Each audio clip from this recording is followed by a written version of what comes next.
What if we could learn from outstanding leaders in business, sports, and education from some of the best voices in corporate America? Lighting the Path is a series of interviews with industry leaders whose stories highlight strategies that build purpose-driven cultures, engage and retain top talent, develop drivers that create high-performance teams, and connect people to the vision of your company. Join us to hear from game-changing, talented leaders whose paths make a difference at work and at home.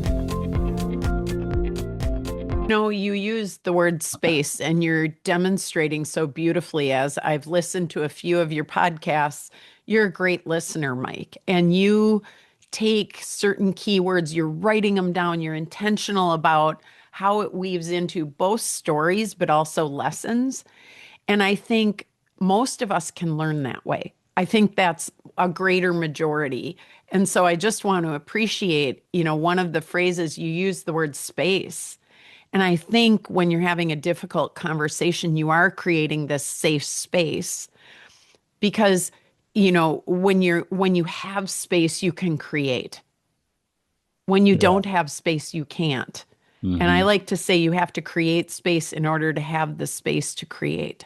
And so those two things to me dance beautifully where we're entering into a space together where we're going to figure something out that involves deep listening because it involves, behaviors to change. It's not, I don't like you. It's something you're doing isn't working well. Can we work on that? Yeah, what you just said is one of the keys really to delivering difficult messages, and is don't make it personal. Right. Keep it on the action, not on the person. Right. Because the action can change. And assume that when somebody comes in that they've got best intentions, and then don't make up the story that's behind the intention, which I think we have a tendency to do, don't we? Yes, and easier said than done for most of us. Again, when someone says, can I offer you feedback, or can we have a difficult conversation, or we need to talk, fatal last words of spouses. You betcha. My answer is no.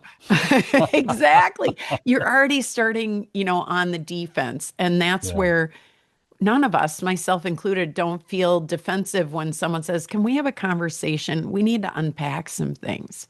Yeah. And just and create that thing. Yeah, mm-hmm. I'm kind of curious about this, and I'll go first on this one. It's the kind of trigger words. I have to watch out in my mind when I'm having a conversation with somebody, especially if there's any direction that comes into play. I have to listen to make sure the words yes, but doesn't come out of my mouth. Yeah. That's mine because and the trigger for me that I've had to tie to that is that if I say yes, but I'm rationalizing what's taking place. And as soon as the word but comes out, anything that I've said before that is negated. It gets thrown out of the window. That's kind Guilty. of mine. Yeah, that's kind of mine. Anything that you can think of that you have to watch out for, or that you coach people to watch out for. I think for me personally, what came up is one of my teammates asked me for this one, and I thought it was a tremendously wonderful gift, very hard to hear. But she said, will you please check for understanding before you move on? Because I move really, really fast. I am doing my million things, and God knows I'm the only one, right? Mm-hmm. But I'm so in my own tornado world. And she said, it would be really helpful if you could slow down enough to check for understanding, because often you're moving on and we think we're with you, but we've missed half the message. And then when you say it later, we go, oh, she did say it, but it didn't land. And I went, that is hard to hear and accurate, but it's also tremendously helpful. So backing up enough, so I'll say, so tell me what you heard, which truthfully is hard for me because I feel like I have to slow down. And in fact, it's going slow to go fast. And so that is a discipline I'm currently working on. And I couldn't do enough of it, Mike. I really couldn't. Yeah. I mean, it's really funny, but I like to watch Navy SEALs kind of shows. I know you're probably looking to go, Mike, were you a Navy SEAL? The answer would be no. This physique was not a Navy SEAL. How about NCIS? I love it. That was my favorite all-time show ever. Yeah, but it's when you think about these these people that go into harm's way and they do things that I just can't understand how they mentally, not physically, mentally can do the things they do. But it's what you just said. One of the things that keeps popping up in the last few shows I was in, they go, slow is fast. The leader of whatever the activity is, okay, gang, slow is fast. Right. And then everybody in unison goes, slow is fast. And, they slow down so that they can move more quickly. Well, swimmers and triathletes also say slow is smooth, smooth is fast. I missed that. That's right. You're right about that. Yeah. That is a swimming coaching thing, not because Yeah. I'm a swimmer. It's an important aspect of things, being able to recognize as a team. If it's just me doing whatever it is I'm doing, it still applies. But especially when I start magnifying myself with other people around me, I want smooth operations, as opposed to chaotic operations. Well, the way to get smooth operations is to slow is smooth, smooth is fast, and you move 100%. on. I love that. 100%. I love and that. scaling a business is not smooth, and it's No. not slow. So No. it's counterintuitive on top of it. It feels, I think, in entrepreneurial leadership teams' bodies, it feels counterintuitive entirely. It does. But the reason why is because we're focused on result. We're focused on that's the end goal. As coaches, as leaders, as CEOs, what have you, as parents, we're focused on that's the result we want to get. And our job as leaders is go get that result. But what happens is the way we get the results is we don't make quantum leaps from here to there.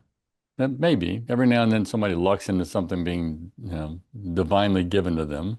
But most of the time, it's a series of steps. Right? And that's what you're talking about, isn't it? It's like, what are the steps that I need to take and what messages do I need to do to realign? And so when we think in terms of difficult messages, they're messages that are centered on realignment. Agree. And all an issue is this entire book we've been talking about is a misalignment. So you use the perfect word that we talk about in the book is how do we get realigned? And an issue can also be an idea or an opportunity. So I don't just want our audience to hear negative, right? Mm-hmm. An issue. And in fact, these difficult conversations, to me, the bridge is if it's truly a difficult conversation, I've waited too long. I've let too many issues compile where my fear and the better of me that hasn't come to you, Mike, and said, gosh darn it, I should have told you on time 1 or 3 or 5 or 10. I wait till I go, I've got to talk to him about this. This is now a problem. Mm-hmm. And now it's difficult versus, hey, we're always buffing and polishing and helping one another. That's how we get better. And we create a permission-based safe space to say, hey, let's talk about that. Let's see if we can do that better before it becomes recurring. Yeah, because the issue is not difficult. No. It's the delivery and the receipt that may be difficult for either party. And we have to recognize what you're saying. It has to do with what's framing in my head that's making this difficult. And so how do I take the difficulty out of it, lay it on the table, talk our way through it, and then give space for that person to respond and try to make it as productive as you possibly can. Because I love what you're saying is that it's, somebody told me this once before, said if we have 10 people in the room and we all agree on the topic, whatever it is, then only one person is thinking and 9 are agreeing. Love it. Okay. Yeah. And so what happens, and not necessary. Yeah. And so that's what you have. And that's what Lencioni talks about, this productive conflict, is the difficult message means that we may have opposing views on things. And so what we have to be able to do is to strengthen the muscle. In other words, you mentioned about your husband, and I meant about my wife. You drew that correlation, and it's really true. And I never really thought of it this way: is that we thought our marriage was going to be great because we worked together so well for 15 years, and marriage is going to be a piece of cake.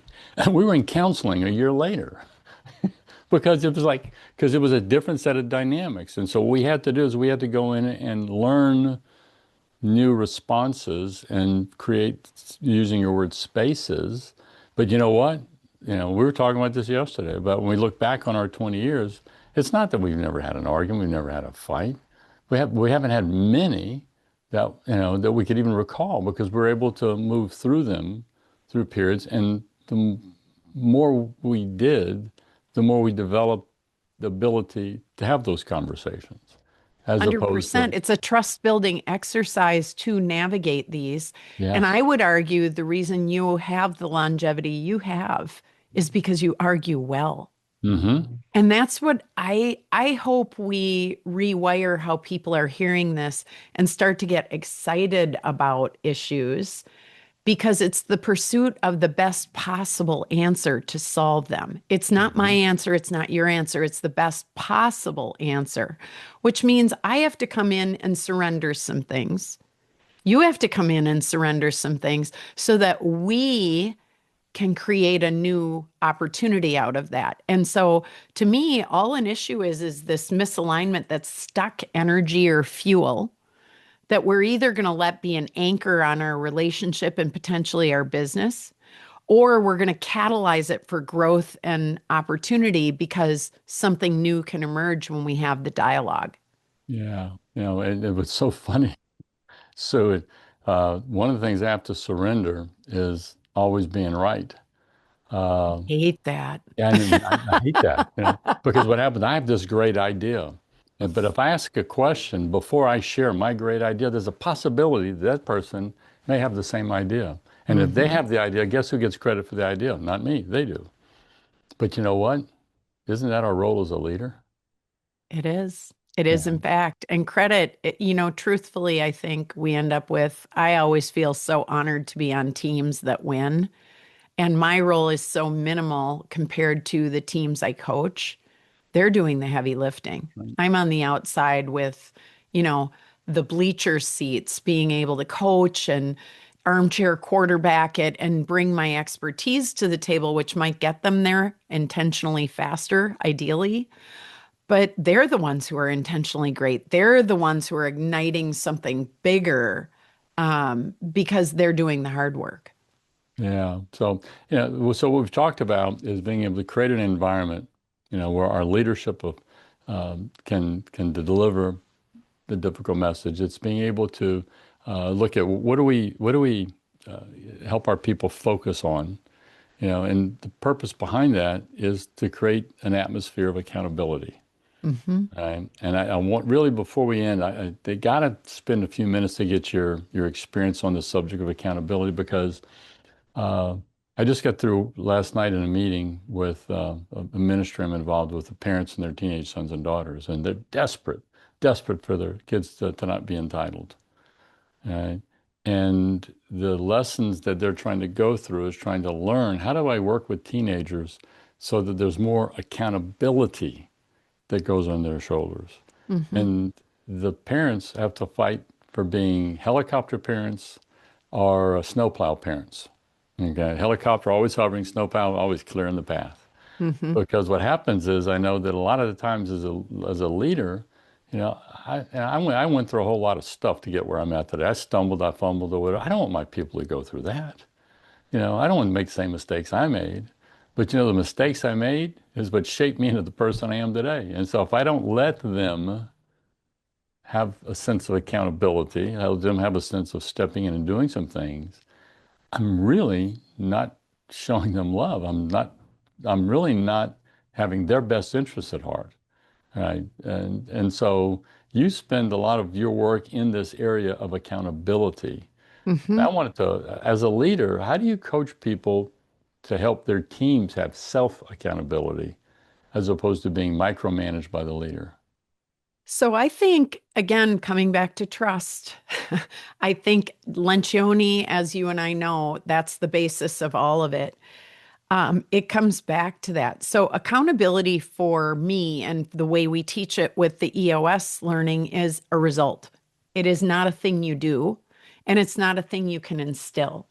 It is a result of great leadership and great management and doing certain things well, which you were talking about, Mike, which is I need to create clear expectations all day, every day. I need to be an excellent communicator so that we're on the same page. And then when those expectations are met or not, you get to own what that is. And my job is to coach, mentor, help, but your job is to execute, right? If it's in your seat, if that is truly your accountability, I have to get out of the way. And I often say, if your butt's in their seat, if we're doing the right seat metaphor, their butt doesn't fit. And that's where we have to get, we're in the way too. And so leaders can become bottlenecks. We can get in the way in all the ways you're saying, out of care, out of love, we think, but really it's these are yours. And I am a metaphor that I've been using recently a lot is think about it as looking at your neighborhood. Everyone has a lawn. Do you go over and tend to your neighbor's lawn without being invited over? You don't. So if there's dandelions, if there's, patches, you aren't over there fixing that unless they say, "Hey, what are you doing? Your lawn looks amazing." In fact, I have plenty of dandelions and I have plenty of patches I need to account for. So let me worry about those. And when mine is best on the block, if invited, I'll come over. But if not invited, really, you're working on yours. And I think when we think like that, the neighborhood, we're trying to set expectations for what does our neighborhood look like? And then what does the city look like in the same way we talk about the goals for an organization or our teams or our individual performance. And so let's be the example, the gold standard, but then let's work in unison on when we invite people in and not versus swooping in to do our best because, hey, I'm helping you out, maybe Hmm. uninvited. Yeah, because what happens is the obstacle that I ran into was my definition of what my value was as a leader. I'm the guy with all the answers. I'm the leader. I'm supposed to, and not I'm supposed to. And so my words, the answer, here's the answer to the question. I bring the answers in until I reshaped my definition of what leadership really was. Right? And you talked about not invited. That's what micromanagement comes into play, right? Yeah, if you don't trust and you don't have tools, again, the tools of EOS are part of what allow you to trust because it's trust but verify. Hmm. What do you have measuring great performance from that particular seat or that particular team? Because you're going to micromanage. That is a natural thing for a super competent person to do, right? What got us to the leadership table? Performing better than everybody around us, being driven, being a Swiss Army knife, being able to take things on and figure it out, like your sign says. But then you get to a leadership team and it's a leadership team. And I go, it's not a team of leaders. That's more like a golf group, right? We sum our totals up. We're all good performers, but it's really not a team like a basketball team or a baseball team or a football team or a hockey team, where sometimes I sacrifice so you can win because we have that burden right now. And that's what it's going to take to win the game. And that whole idea of having tools so you can verify, but then also going, you've got your job and you might be the center and I'm a forward. Guess what? I don't do what you do. And I got to trust you to do it because if not, they're going to swap one of us out. Hmm. That's how we win the game. Yeah, and the coach is not on the call on the floor playing the game, calling the No, plays, making for sure sure. people are doing the right things, moving people around, right?